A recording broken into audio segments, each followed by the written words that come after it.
This is going to be a cool event. And it's looking like you and I are going to be able to be there to call the action so we can stream it. I can't wait for that. I now have something on my calendar to look forward to. It's fantastic. Yeah, that's going to be a blast.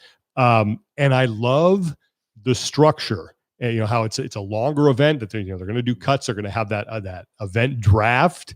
That's going to be exciting. I don't know if they're going to stream that. It'd be cool if they did, though. Yep. But this is the question that I think now leads us to a bigger conversation, is that I think that this should be the future of the teams and the age group competitions, because this now opens up those competitions to more locations, to now having the spotlight solely on themselves. You have people bid for it. You could, like, 1 year this event could host it, or 1 year that event could host it. CrossFit could sanction it. They could charge a fee for it. So, like, whoever has the best bid, they get it. And it takes the cost of it completely and totally off of CrossFit's plate, because, look, let's be honest. I think the masters and the teams are certainly not their focus at the games. And I'm not going to say they're not a priority, but they are not the priority. This is all about the individual. So you take that cost away, you give these age groups and the teams an event where this is your, 5 days. The spotlight is totally on you, and whatever champion you crown is going to be, we recognize that as the fittest team, or the fittest in the 35 to 39-year-old division.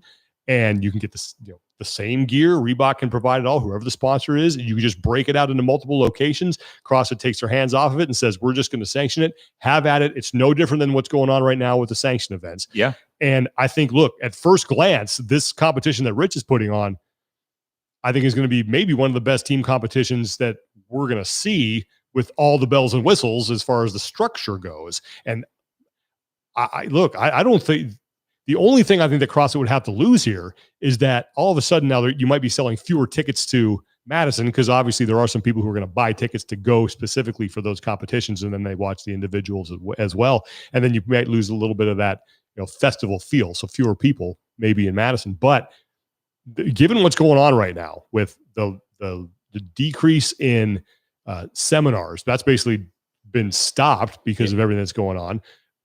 The financial situation everybody is in right now, get it off your plate, bid it out, make money off of it, and focus on putting on the individual competition. Yeah, I agree. You're putting these competitions in the hands of people who genuinely care about them and genuinely want to see them thrive.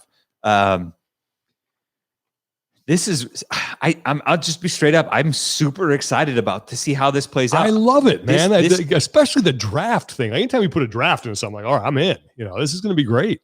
I think, and I reached out to Travis Williams just a little bit ago, texted him, hey man, this got announced. What are your thoughts? He's pumped on it. And it seems like everybody else is pumped on it too. Kudos to Rich and their team for threading the needle here, because there's, and I think it's worth kind of going over a few of the details, because in order to properly pull this off, as being the reigning affiliate cup champions, I think there was a few things they had to a few issues they had to kind of quell, and they did a good job of it. So just so everyone knows, because the announcement's still relatively fresh. So obviously it's going to take place in Cookeville, and I think it's interesting they noted in the surrounding areas, which is cool, opens it up for some cool offsite stuff. There'll be volunteers and judges, limited amount. Hit up events at CrossFitMayhem.com to be a part of it. 9 sanctional qualifiers, as we had originally learned, will be involved. Then 3 teams will qualify via the online qualifier, for a total of 12 teams to round out the field. Now, this is where it gets interesting. For rosters will operate just as they have throughout the CrossFit Games season. 4 main athletes plus 2 alternates can sign up. But everybody is required to do the qualifier, because that is ultimately what sets seeds. Now, seeding is what's going to matter when it comes to the event draft. There will be prizes for the online qualifier for the first, second, and third teams, 3,000, 2,000, 1,000. Both the CrossFit Mayhem teams, Mayhem Freedom and Mayhem Independence, are not eligible for the prizes, so avoiding the conflict. And they can't be they're not involved in the draft either. Yes, I believe they're not involved in the draft. Right. So yes. So only 10 teams in the draft will get a pick. And then, so come out of the competition structure, the seeds will be reflected from the online qualifier. So for the draft, a framework for the weekend will be set out and will be made publicized, as well as a pool of workouts will be publicized that are all past CrossFit Games competition workouts for teams. That's from regionals, that's from the games, that's from the invitational. And, as we heard with Rich, some of them will be, beefed up and modernized a little bit. Team 1, the number 1 seed, will get to pick what workout it is and where it goes within the framework of the weekend.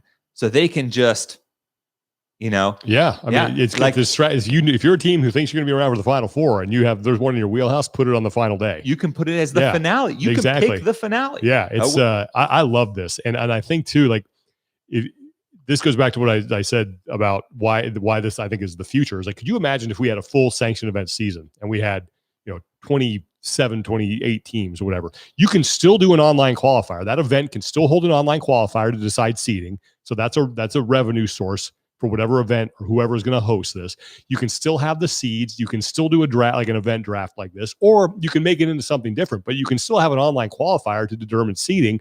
You can do it all week. You can cut teams. Like, you're going to, I love this. I think this is, this could be a huge home run, I think, for the team division. And I think most importantly for them is now you're out of the shadow of the individuals. Like, how many people, when you just go read the comments, that when that post was first made, there are people going, I'm looking forward more to this than the games.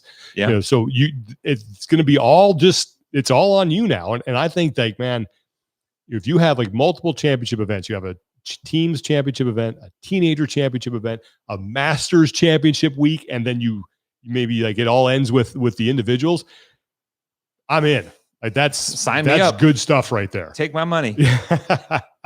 But yeah, I think, man, I'm really excited about this. 6 and then competition days, is awesome. Rest days, and then I think that I asked Rich about a timeline on spectators.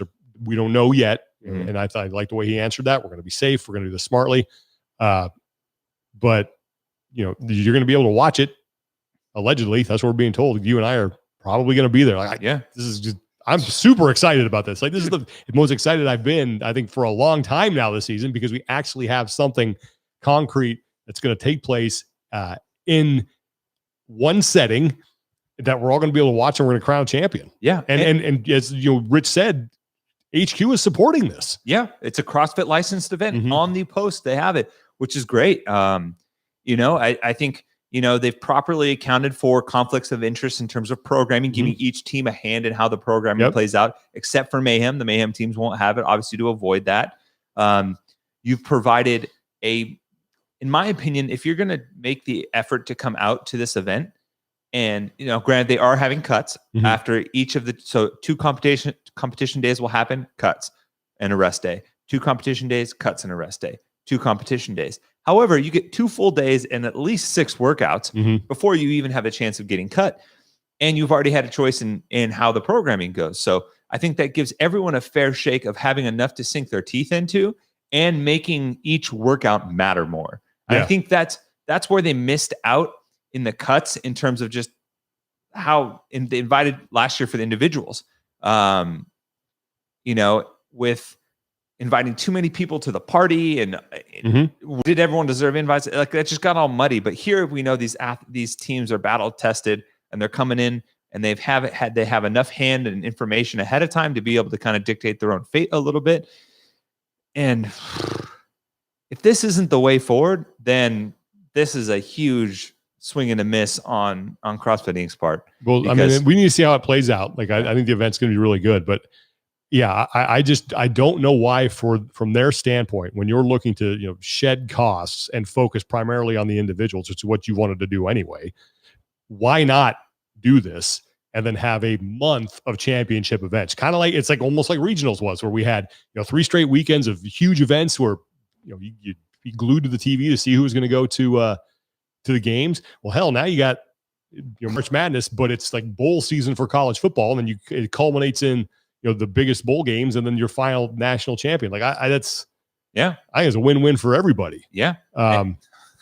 So we'll see, man. It's to me, it's cool because, like, I feel like innovation on the team front has always been very difficult, right?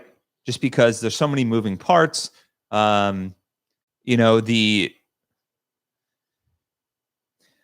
there's a ton of limitations when you start adding more pieces to the puzzle.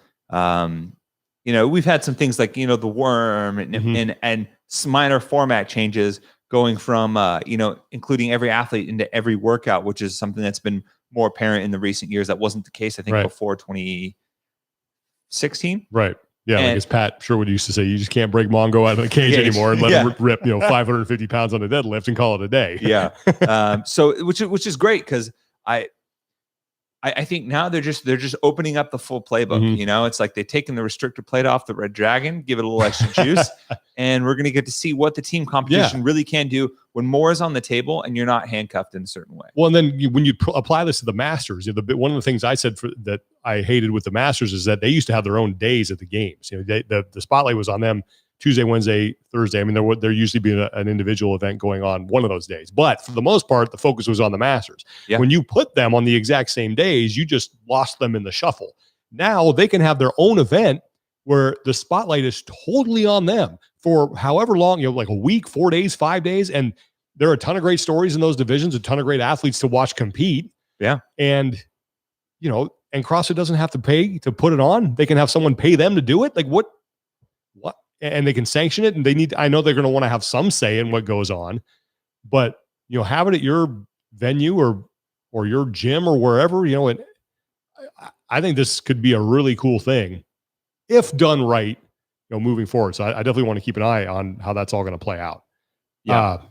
And I think to kind of play devil's advocate, right? Like, I think, you know, obviously for the teams, you lose the festival feel, in like from Madison and everything like that. And, you know, there's some draw there for some people to be able to see some of the big names, but at the same time, it's like, I think CrossFit would be increasingly losing their foothold as the driver of the sport, if that makes sense. And they might, you know, if you talk to anyone from CrossFit, they'll likely give you the party line of like, no, we're not worried about that. We're trying to be more inclusive and open up opportunities for more people. I heard Justin Berg on a podcast recently, kind of talking about trying to open up opportunities for more people, and, you know, it's kind of that's like the party line answer for like, we didn't want to pay for it, you know, and we had to make cutbacks.